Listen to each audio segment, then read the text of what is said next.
Welcome to Something More with Chris Boyd. Chris Boyd is a certified financial planner practitioner and senior vice president financial advisor at Wealth Enhancement Group, one of the nation's largest registered investment advisors. We call it Something More because we'd like to talk not only about those important dollar and cents issues, but also the quality of life issues that make the money matters matter.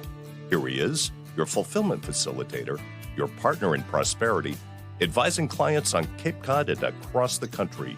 Here's your host, J. Christopher Boyd.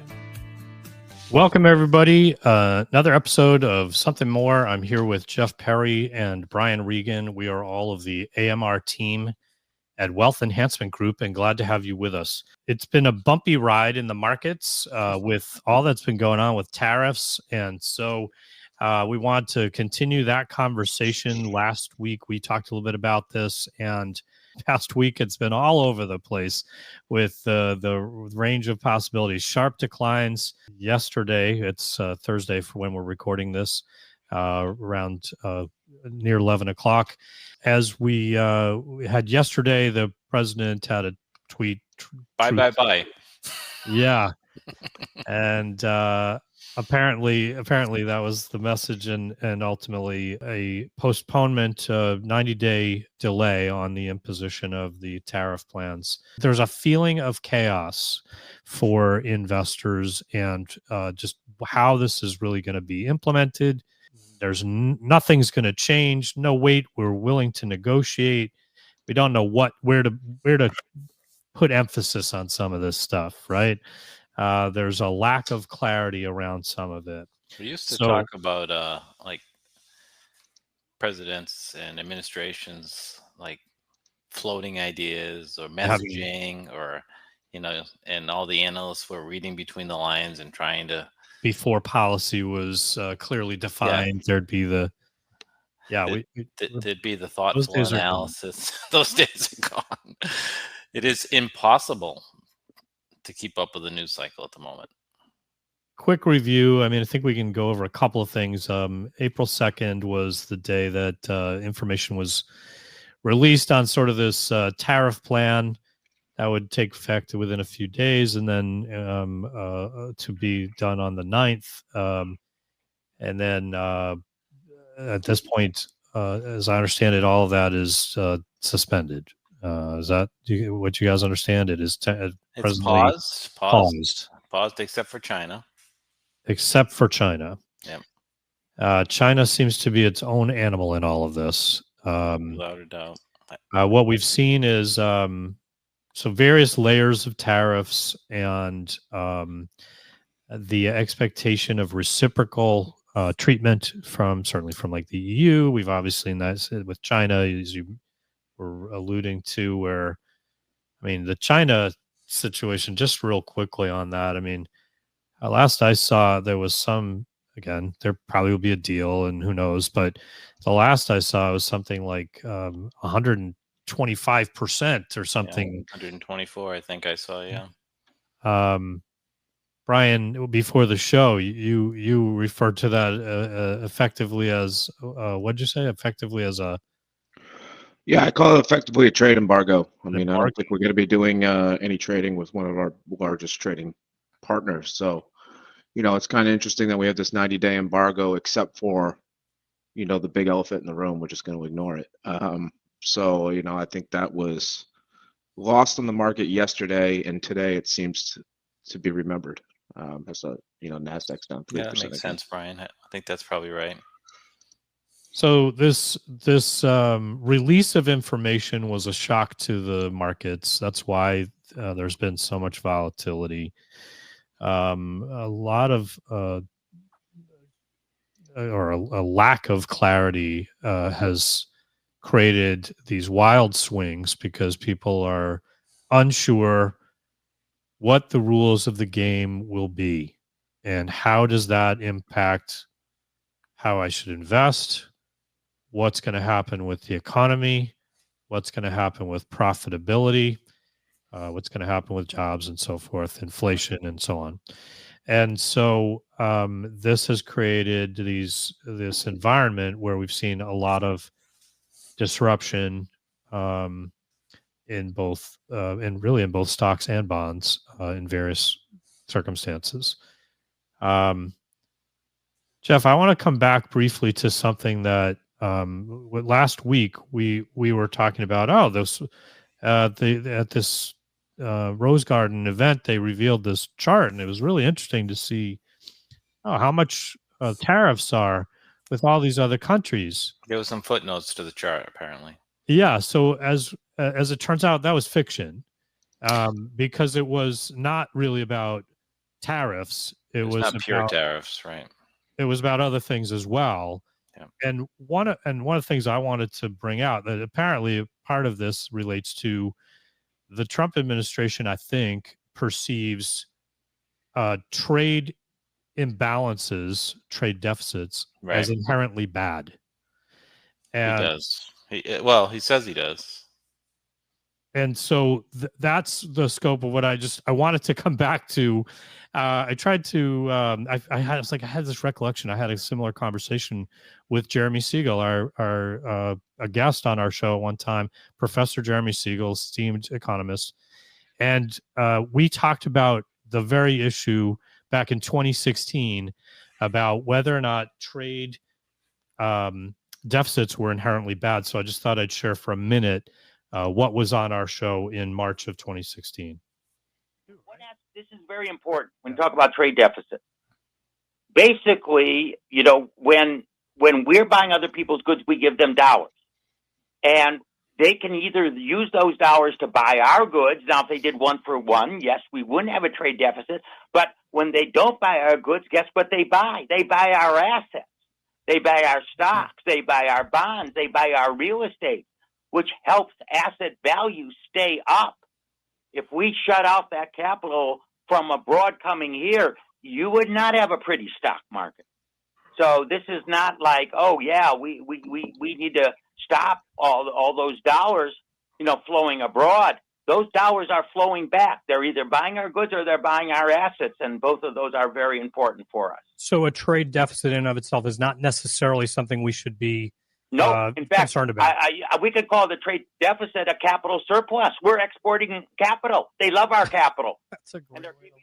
All right. So I thought that was fun to reference that, but it's like one of these base premises that's part of this whole equation. And, is that purely positioning for the art of the deal? We're going to overstate the problem, so we've got more room to negotiate. Perhaps that's a possibility. Before we started this show, Jeff and Brian and I were trying to decide, how do we approach this topic? What do we talk about? How much do we get into this?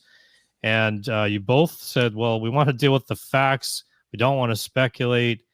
But there is this issue of, what does one expect? And as an investor, how do we make sense of this? So, and I made the joke. I felt like, we should be pulling up Monty Hall for let's make a deal. Yeah. For all this, because that's what it feels like right now. We're in this let's make a deal stage of this. Well, investors can make some, the emotions are all over the place, but investors can make some big mistakes here too, because of the volatility, because of the political and potential economic impacts.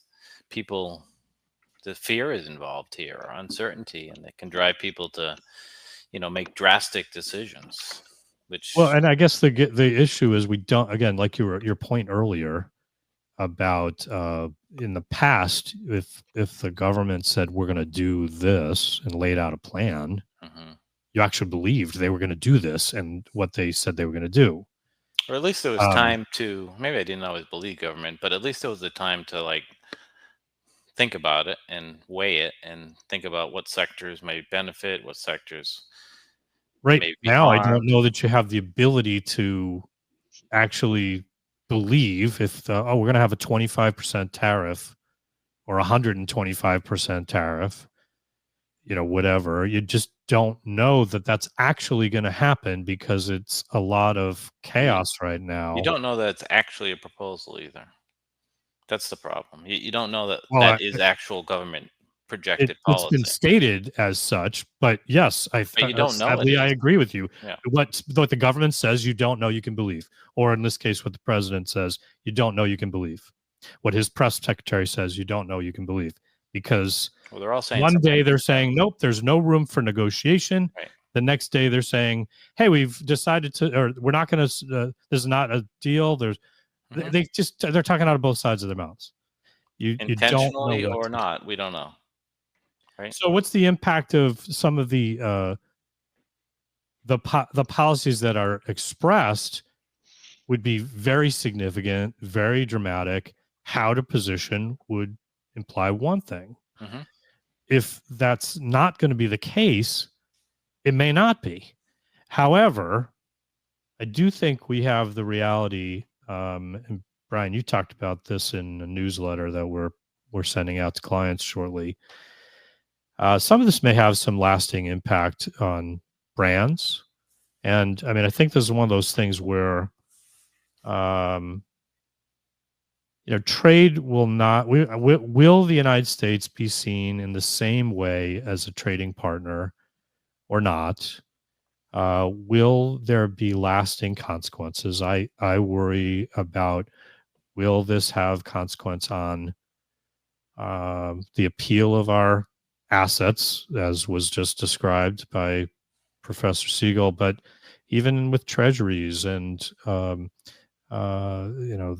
way that the interest rates may move as a consequence of this, and will the dollar continue to be as prominently retained? Now, that's not an overnight phenomenon, but over time, is this creating the seeds of some or accelerating the direction of things?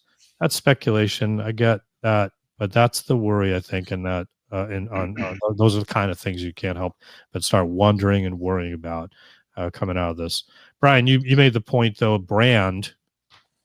American brands may be tarnished. Do you want to, anyway, where do you want to pick up? I had a couple of minutes to chat. You guys can take turns. I feel like I've got a lot to say, but I want to give you guys a chance to get into it too. Well, when it comes to brands, I don't think it's speculation. I think one thing that you can bring to the bank is American brands, their standing in the world is diminished.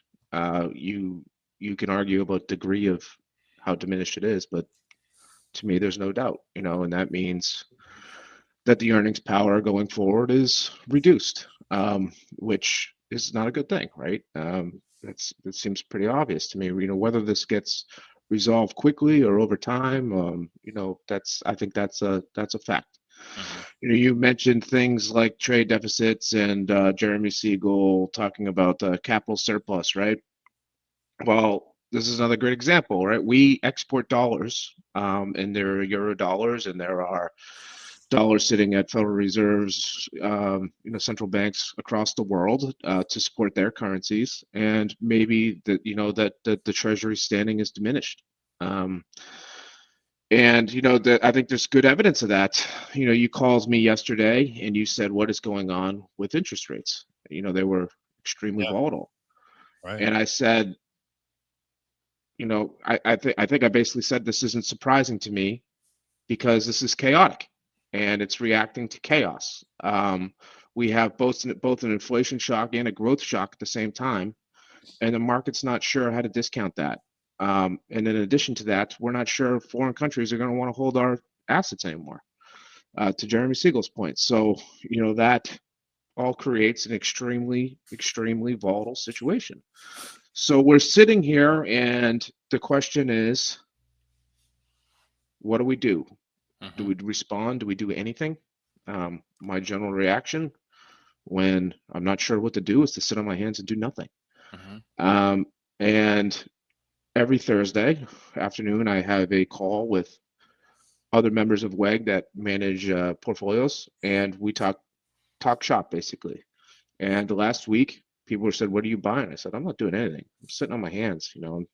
Sold a few things that were going to be heavily affected by the tariffs, immediately. And I just said, the only thing I'm sure of is chaos. And somebody mentioned, well, maybe you should buy volatility. and and about 12 hours went by, and I woke up in the middle of the night, as I'm prone to do, and I thought, that was actually a really good idea. So that's been something that's been working, and that's kind of one of the tactical moves that we've done that I think was prudent in this time. And one thing about chaos, whether it be the pandemic, the financial crisis, is dislocations and chaos often provide opportunities. They're not always in the same places. They're not always in stocks. They're not always in, treasuries. They might be in weird places. And to me, if you use your brain and you think through the process, then you might pick up some opportunities. So, I think that's worth elaborating on, and thinking about some of the things we've done and so forth. But in the big picture, we talk about our strategy as active allocation. That does mean we believe in an asset allocation. We like to target what's the right risk profile for a client. And to back it up further, we often talk about buckets, the idea that we don't want all our eggs in one strategy necessarily, as it were. We want diversification within the strategy, but we also like the idea of, hey, I want some cash money. I want some liquidity reserve. I want some low risk. I want some longer term risk type structures. So if given the opportunity, we're going to try to have a variety of positioning in the way we're structured, so that the longer term money, we're going to let it ride. We're going to let it do its thing. It's going to be more risk oriented. It's going to be intended to stay invested. We've got other monies that, we got liquidity. If things are really inopportune, we've got a place to go. And we've got some things in between. Now, as the investor, but when it comes to the way we approach a strategy, we think in terms of a range of a target allocation. So if we have a certain amount, this is in our office anyway, the AMR team, the way we think about it is we will think in terms of what's our allocation, how much do we want of equities and fixed income and anything else alternatives we might include. And there's a certain amount of flexibility that in times of concern, we might try to anticipate being more defensive. And when there's decline in the market, there might be an outlook for opportunity. And we might try to scale up at times as well. So scale down if we think things are expensive and overextended and we want to be more defensive. Scale up a little bit when we see things looking like opportunities. So that's the objective. So now in that process, Brian, you said, you like to sit on your hands, but, we have been intentional in the way we positioned our client accounts. And these are discretionary managed accounts where we have the opportunity to make that kind of decision. We have, at the start of the year, decided to scale down some of our equity exposure where things seemed a little expensive. Thought there would be a room for a little defense. We had our quarterly rebalance. We made some additional revisions, similar in nature, a little more defensive. And now in the midst of chaos over the last little bit, at the very start of this, we made a few changes to be more defensive, thinking there are certain places that are more susceptible than others to impact of volatility. And then this idea of maybe benefit from volatility a little bit as well. That was a temporary position and more tactical than we typically do. But this is, I think, one of those instances where, we can add a little bit of incremental value by some of the decisions we make. We want our investors, our clientele, to feel confident that they can stay the course. Be committed to the strategy, but know that we're not ignorant of what's going on in the world around us, and we're making some judgments about how to benefit their portfolio, given various moving considerations. Jeff, you sound like you were about to weigh in. Well, I think you're doing a great job of talking about this in the context of the bigger picture. You know, it all starts with the relationship you have with your advisor, and you have a financial plan, hopefully, that you review regularly, and the plan is tested against certain market activity like this, and it's tested about other things in life that happen. Before we even get to these moments in time. That's right. Yeah. That's where it starts. And then there's a strategy developed, an asset allocation based upon someone's risk tolerance and goals and all these things that you articulated before. And then there are tactics involved at certain times. That's where Brian does his best to outperform, right? And so the volatility investment was a tactic, and part of fits into the strategy, which fits into the plan, hopefully. And you mentioned the value that comes from that, right? Being tactical at times. But I want to just talk for a minute about the value of working with an advisor on the non kind of what do I invest in tactics or the asset allocation, but the behavioral, which is kind of what I sidelined in the beginning, but working with an investor when you're having behavioral issues or these thoughts of what do I do? It's chaos. We know from the data, long time data, decades of data, that during these times, individual investors or people who don't work with an advisor or that they don't have a good advisor often make mistakes based on emotion. And that emotion is typically fear, could be greed, but in this case, it could be fear that the potential economic chaos and the political chaos and the news cycle puts people in an emotional setting where they just can't take the volatility of the ups and downs of big losses. Even if you get a big loss, impacts you more than a big gain, right? We know this. And they just say, I'm getting out. And the common thing that you hear is, I'm getting out till things settle. Well, that's never like it's never there's never a bell that goes off on Wall Street, or your financial advisor calls you and say, it's a good time, everything is settled now, we know exactly what's going to happen for the next 20 years until you retire. That never happens. And these I'm calling them mistakes. I mean, I'm sure you'll have some commentary, but these behavioral decisions that people make, in this case based out of fear, often turn out to be, I'm out of the market, I'll get back in, and never do. And never do, or they miss it. Then they get back in at the other, out of greed. They get back in out of, look how well this is doing, I have to get in. And meanwhile, the market's at record highs. So. Yeah, it's a good point to remind people. Tends to be that the best days are very near the worst days when it comes to investing. There's that volatility experience that goes back and forth. Does tend to be a slower build on the upside than it is on the downside. And these are the times when it's harder to be staying the course. It is true typically over time that people who do have equity exposure tend to make more than people who don't. So all these are truisms. Not it's not necessarily true at any given moment in time, but over time that tends to be the reality.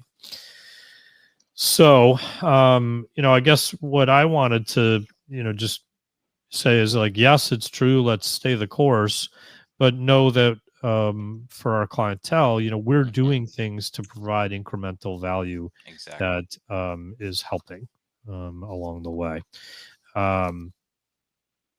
How you have to say you want to continue to have equities in your portfolio is one thing. To say how you hold those equities, where there's emphasis, which companies and which kinds of companies you own can be part of the active decision making that can add value. And with Wealth Enhancement Group broadly, it seems as though there's an attraction toward factors and some of these and the way they do things, and that I think filters through a variety of the things, the messaging that comes out of our firm.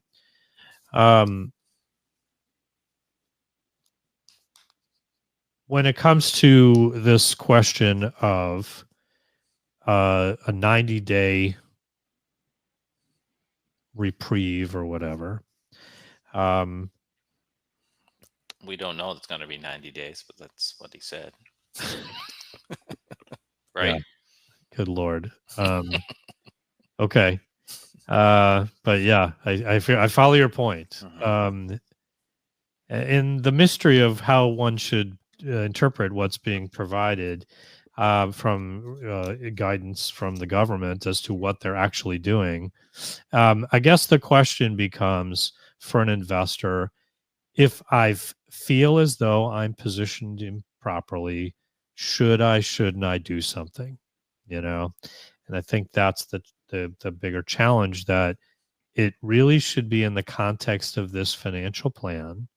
It should be in the context of, hey, it would be better to have done something a week or so ago, a little over a week ago, when markets were not, as dire, right? Just movement.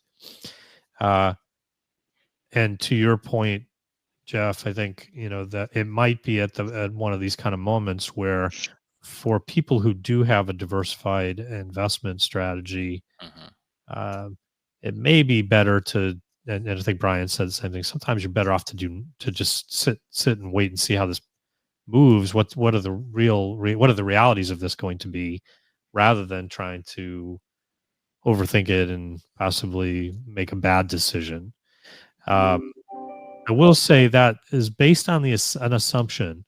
The assumption that someone has a diversified portfolio, the assumption that someone has, some diversification across asset classes, that someone has some liquidity right elsewhere, right? These are all things we presume as part of what we talk about with clients.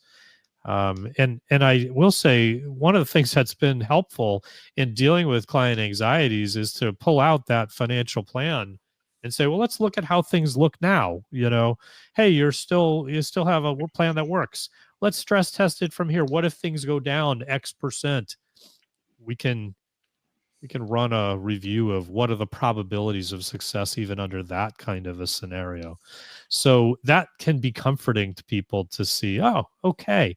And if not, okay, maybe there's other levers to be thinking about when it comes to, do I continue to withdraw at the same rate that I'm withdrawing right now? Could I suspend that for a time or diminish that? Are there other strategies to be taking advantage of? And we talked about Roth IRAs as possibly an opportunity to get benefit out of market disruption, conversion, to do some Roth conversion in the process. Similarly, there can be opportunities for capital loss tax harvesting. Brian, do you want to talk about any of those kind of subjects? Well, one of the things I wanted to talk about was portfolio construction. So, you did a great job of outlining how, we're looking to make tactical changes in portfolios, around people's risk profiles. And I think sometimes people think that means that you're doing wholesale buys and wholesale sells, and you're going to go to, if you're a conservative investor and your target's 50% and you're bullish, you're going to go to 60% stock, and you're going to go to 40%, in the other direction. And that's just not how I think about it. If your target's 50%, I want to be around that ballpark, and I want to take similar risk.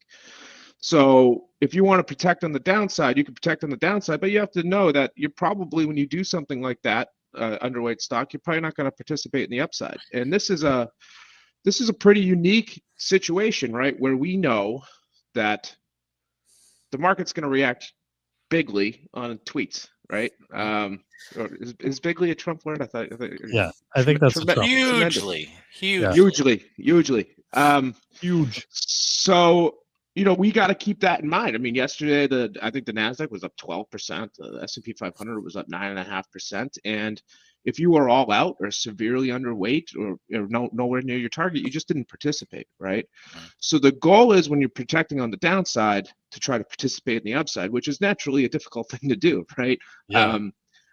So, just piggybacking on the volatility, buying the volatility, experience that we recently had, Chris was understandably skeptical when I came to him with this idea, and it was probably like 7:30 in the morning, and I was blowing up his phone. So Cautionary. there was that as well. And he was right. His concerns were valid. It's a very volatile. It's not a typical trade we would entertain. I didn't think I would ever buy it in my entire life. Yeah. I'll say that, but I've said that before, and I'll probably say something similar about something else. Well, I trip over my own words all the time. We're glad you did. Yeah. So, you can't dig your heels in too much in this business. There's going to be a time and place for a lot of things is what I've learned over the years. So one of the things that I said to Chris, I go, you gotta think about it in the context of the portfolio. He was right to point out that things are tremendously volatile. And again, a tweet could, send it in one direction or the other. But my point was, if this goes south, that means our stocks are ripping, right? More likely than not. It means that volatility is coming down or fears coming down. So it probably means the stocks are going up. And from that perspective, this actually makes a portfolio less risky, right? Because if your stocks are going down, your volatility assets probably going up, and that negative correlation between the two things creates less volatility in the portfolio.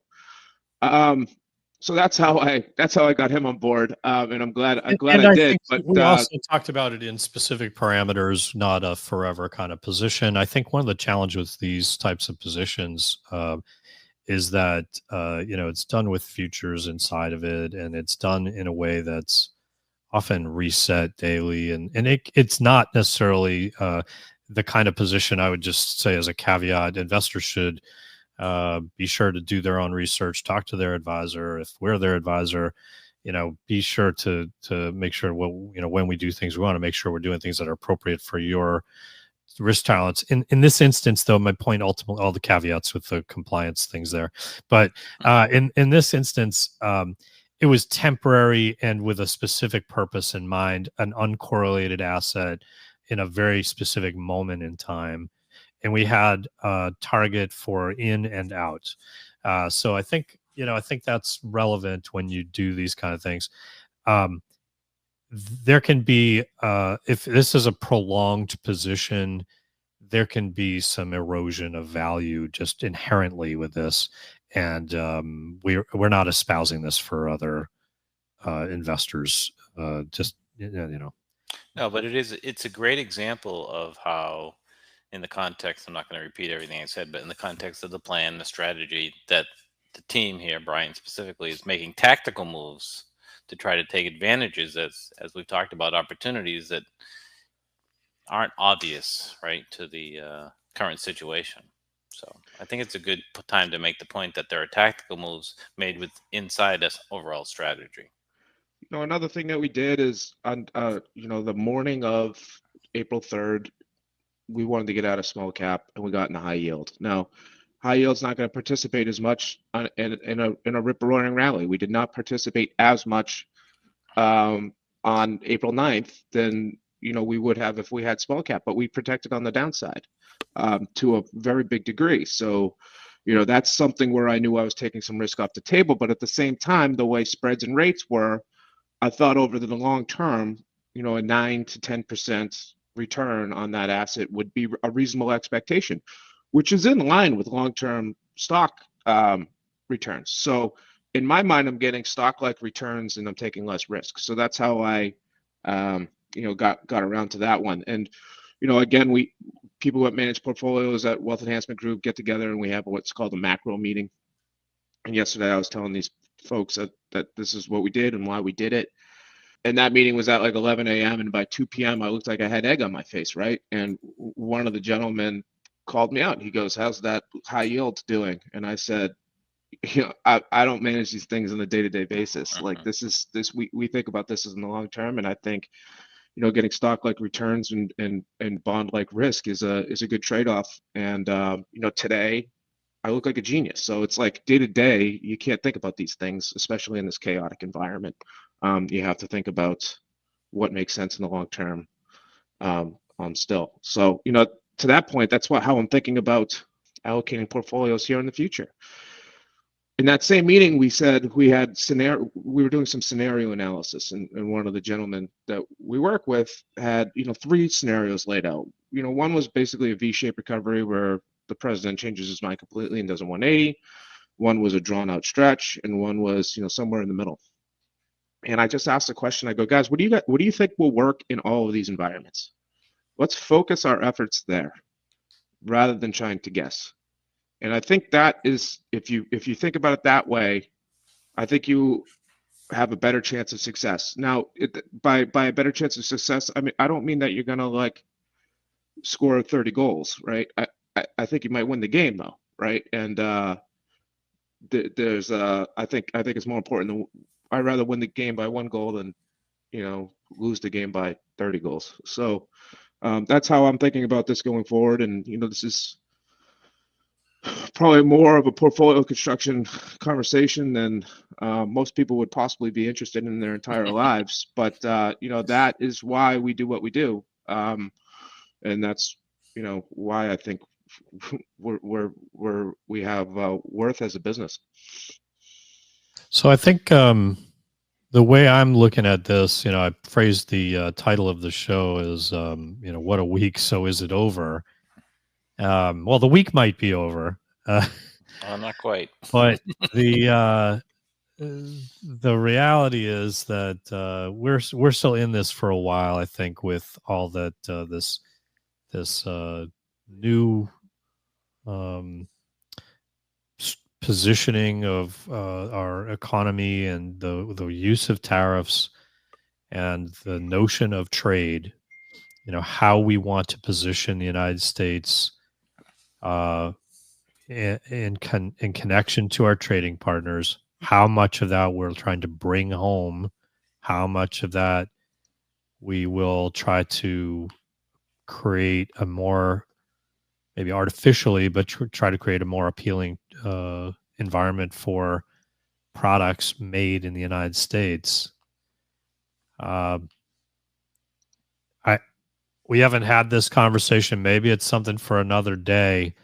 The virtues of free trade or not. I mean, I think we all know that there's a cost to free trade in terms of jobs. But at the same time, do we really want to bring some of those jobs back? Do we really want the costs that come with higher labor costs for goods? I guess as a country, we're on that path, and I guess we're inclined to collectively. I look at the last 40 years or whatever it's been, where we've been in this prolonged period of increasing free trade and lower cost goods as generally favorable to not only the United States, but to our trading partners. But it does seem like, okay, we're in a different era now, and how that will really, the shape and size and scope and details of that will be evolving and determined over the next many months. And it will be, I think, part of how investors need to be considering how does that change the scope and structure of their portfolio? What does it mean for how they want to be positioned? Is there a greater risk of recession? Does that affect one's allocation over the next couple of years or not? These are things I think that I'm thinking about. I don't know to what extent you both are thinking about these. I mean, your point to investors is good. Stay the course. Don't overreact. These are good principles to abide by. And yet I think as an investment advisor team, we want to be giving thought to these kind of considerations and trying to assess what's happening in the world around us so that we can best be helping our clientele be well positioned, whether it's because there's great opportunities that unfold or whether it's because there are changing dynamics that could have some setbacks along the way. These are, the range of possibilities we need to be thinking about. I threw that out there, and I see you both looking down, not really looking to take any of that conversation up, I guess. Well, I think, Chris, you're absolutely right. That's another episode. I mean, I was, Yeah. 5 things went through my mind, from COVID to chips to, national security to, all of these things. So I'd love to pick this up in another episode, because I think there's a lot there. Yeah, I think that you make good points, so that there are things that we do need to onshore for security purposes and so forth. That may be an important outcome that develops from this. Brian, last word. Hey, look, this is a difficult time. It's to me, it's an extraordinary time because, in the last, let's say, chaotic environment that I remember, significantly chaotic, was the pandemic. And one of the things that I always felt confident in was that the government was going to come in with a rescue package, and they did in a big way. In this situation, we're at the mercy of the government, which changes the game. And we cannot guess what's in the president's mind. He has an extraordinary amount of power. He not only can do things like enact tariffs to executive order, but his party is also in control of Congress, and they also hold the Supreme Court. So there's an extraordinary amount of power in the executive branch right now. And my best advice is to talk with your financial planner, make sure you're on the right plan. And also, if you're allocating your own portfolio and I'm not doing it for you, think about what will be your friend in any type of environment that, this country goes down, whichever course we decide to take, whether it's negotiating and getting back to globalization and free trade, or, enacting a policy where, we are isolationist, from one extreme to the other. So that's my best advice to everybody out there that's allocating their own portfolio.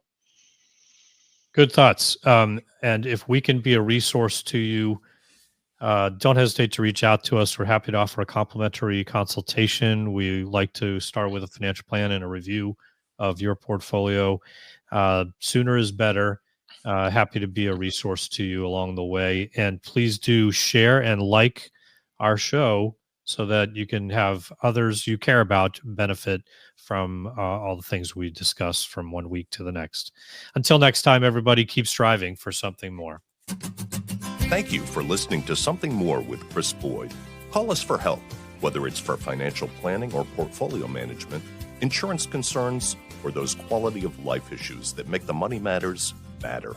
Whatever's on your mind, visit us at somethingmorewithchrisboyd.com or call us toll free at 866-771-8901. Or send us your questions to amr-info@wealthenhancement.com. You're listening to Something More with Chris Boyd Financial Talk Show. Wealth Enhancement Advisory Services and J. Christopher Boyd provide investment advice on an individual basis to clients only. Proper advice depends on a complete analysis of all facts and circumstances. The information given on this program is general financial comments and cannot be relied upon as pertaining to your specific situation. Wealth Enhancement Group cannot guarantee that using the information from this show will generate profits or ensure freedom from loss. Listeners should consult their own financial advisors or conduct their own due diligence before making any financial decisions.